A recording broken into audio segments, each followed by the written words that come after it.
Me what's happening in the country and in the international scene here at Science TV. I am your host for today, Videlis Njoki, and this is my sign name. And on to our first news updates. Kenya has reaffirmed its unwavering commitment to strengthening diplomatic ties with Ukraine, with the focus on mutually beneficial collaboration in education, food security, information and communication technology, and trade. The renewed pledge came during bilateral talks between President William Ruto and Ukrainian Prime Minister Denis Shmyhal in Seville, that is in Spain, and it was held on the sidelines of the fourth International Conference on Financing for Development. During the meeting, President William Ruto emphasized Kenya's keen interest in expanding education opportunities for its students, expressing a strong desire for deeper collaboration with Ukraine in this vital sector.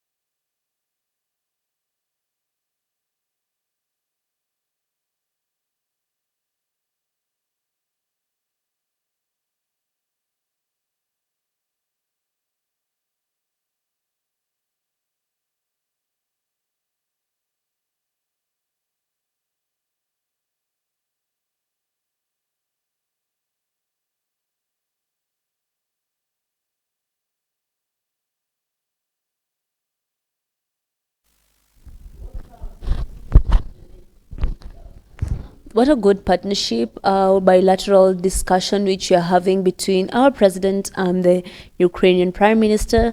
These are discussions which are going to improve our countries depending on the agreements that we make.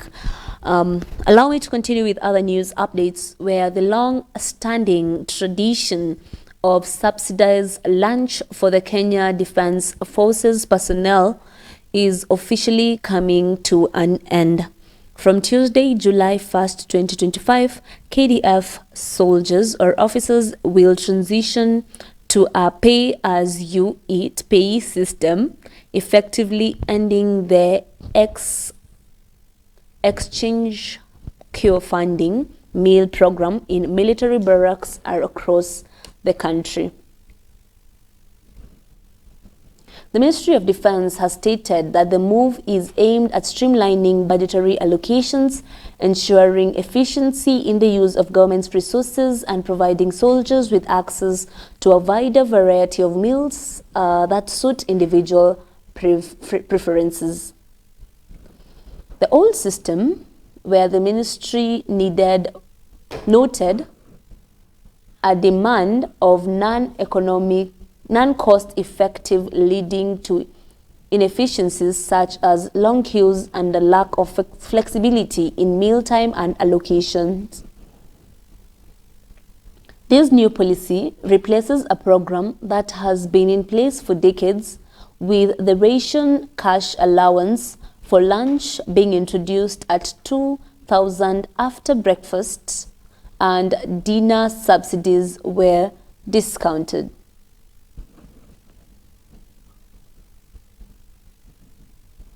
Or discontinued.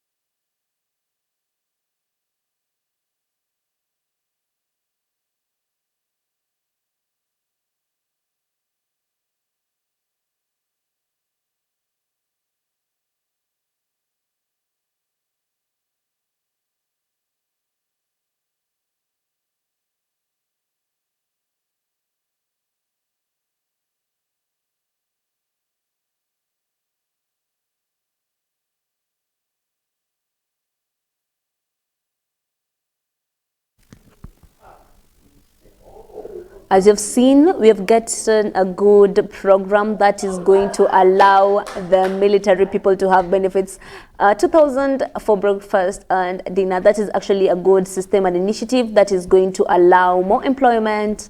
And I really want to encourage my deaf people or the other deaf members of the community. Please come and apply and join the military. On to our other news updates.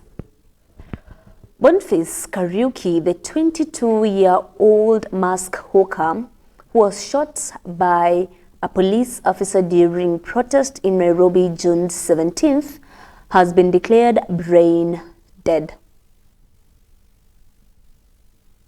His family confirmed the devastating news on Sunday at Kenyatta National Hospital, where he is receiving intensive care.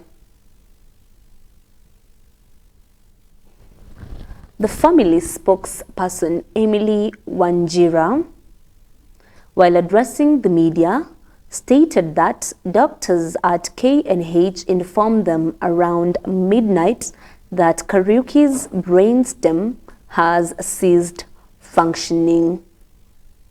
Whilst his heart continued to beat with the aid of the life support machines, medically, being brain dead signifies an irreversible cessation of the brain function, making the individual allegedly or legally deceased.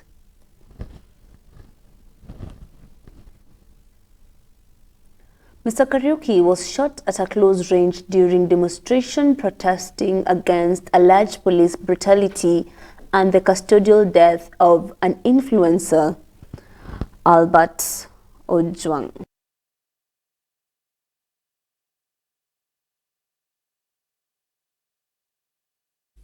We received a call at around midnight. It was at around 12:47 midnight from the hospital itself. They needed to have a brief with us, and we have already received the brief. We have been told what is happening, and the reality of the things, what is happening is that Boniface Mwangi Kariuki is confirmed to be brain dead. So that's where and how far we are. The hospital bill now is quite higher.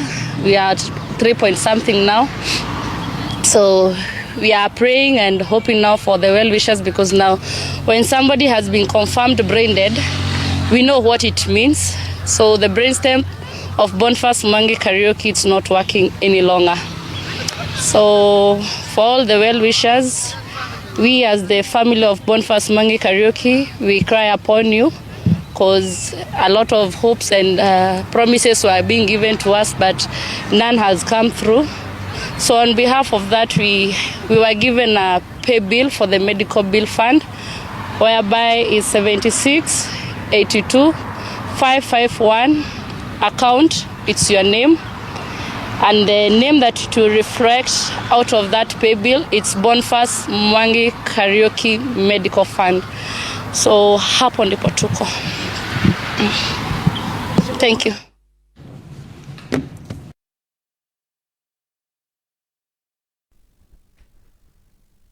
We are hoping that the medication is getting in a hospital now that they have declared he is brain dead. We hope that justice is going to be served, because this is someone who has lost their lives when they were just trying to have their hustle and get their income. They were not even doing much in the protest, and now we've had the news, and we as the Science TV fraternity will really want to send our stories, and we really hope hope the family gets the support that they need.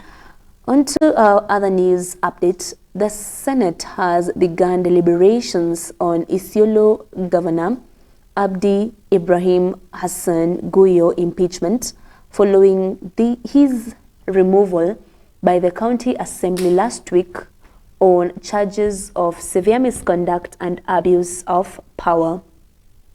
Governor Hassan's fate now rests on the Senate after 16 to 18 Isiolo County Assembly members voted to remove him off the seat last Thursday. They accused him of stalling development, mismanaging county resources, and fostering an atmosphere of fear with his administration.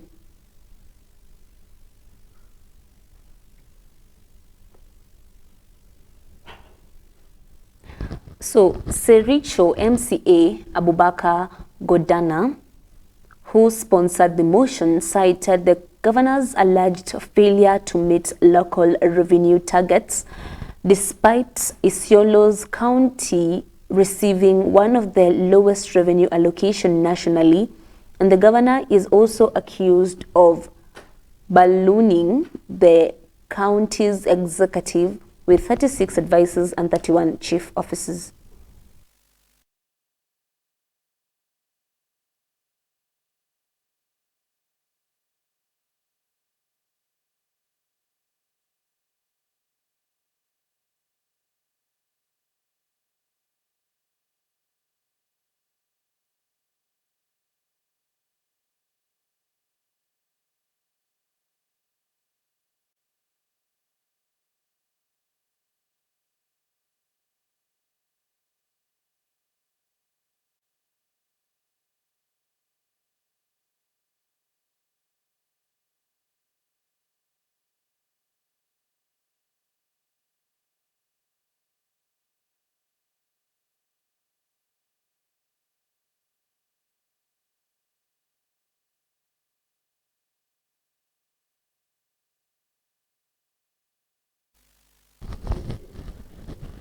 Misuse of power and authority is actually making people remove you from the seat because you're not serving them. That is what we're witnessing from the Isiolo, and we hope that this is going to be the end of the regime, which is going to reducing the pain of the people. On to other news updates, the Ministry of Health has issued a stern warning to health service providers over the rising cases of fraud targeting Social Health Authority Fund.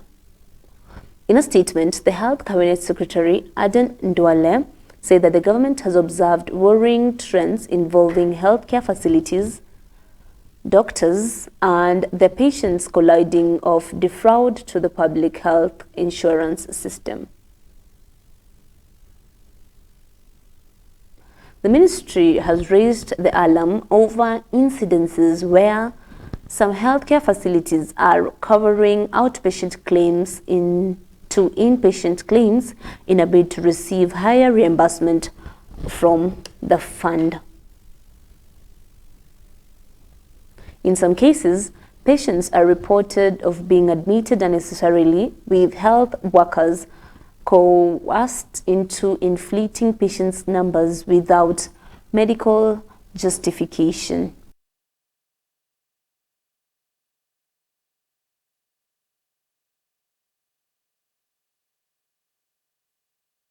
Nimefunga mahospitali hapa Kisumu, mutasikia karibu 7 leo asubuhi. Nimefunga Bungoma, nimefunga Busia, nimefunga Nairobi, nimefunga Kilifi, nimefunga Mandera, nimefunga Wajia, nimefunga Kajiado, hospitali 35. Uko na kitanda 14 na wewe unasema uko na vitanda kwa hospitali yako 100. If you are a medical worker, health worker, and you allow your pre-authorization code itumiwe kuibia pesa SHA. Kama wewe ni Mkenya na utumiwe na health facility ili wapore pesa ya SHA, I am sending a number of files of health facilities to the DCI.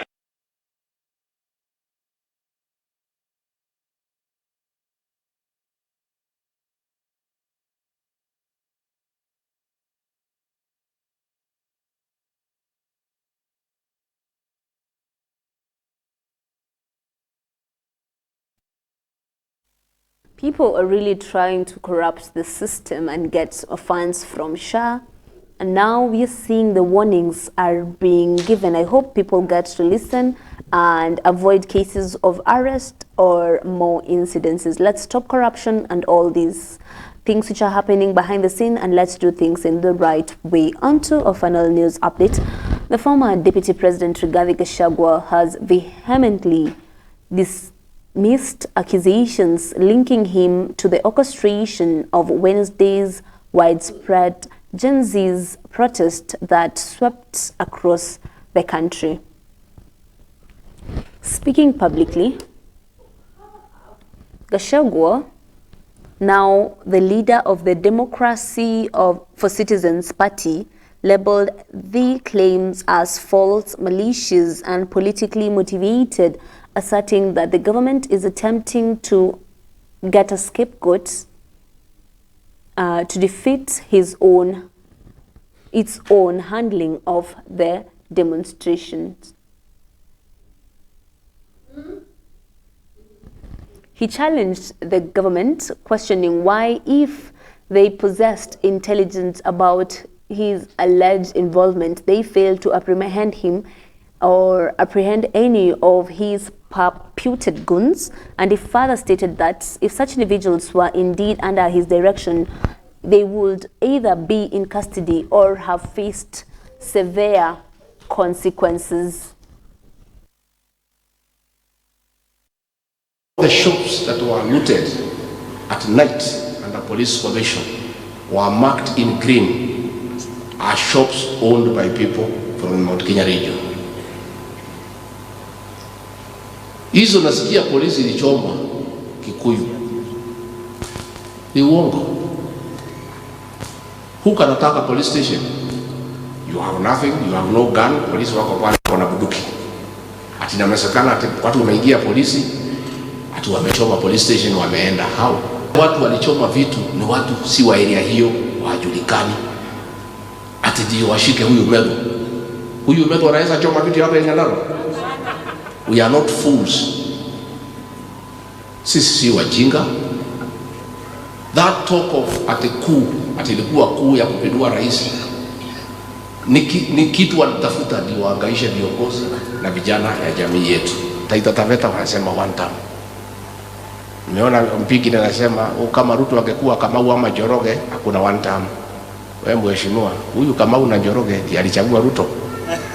Ni yeye. Huyu Kamau na Njoroge is the same person. 2022 Rigathi Gachagua alituonyesha njia, alituonyesha kutuonyesha. 2027 Rigathi Gachagua atatuonyesha njia, atatuonyesha. Tunataka tumwambie William Ruto, sisi si watu wa kubabaishwa na wewe. Ati tumesikia Murkomen anasema anaweza ati kushika Rigathi Gachagua. Sisi tunataka tumwambie tukiwa hapa Mwatetu, umechelewa.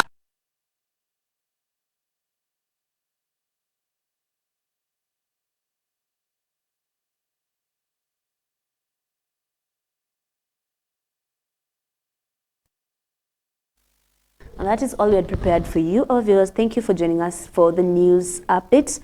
And now don't forget to join us after a short break where we bring you the sports news.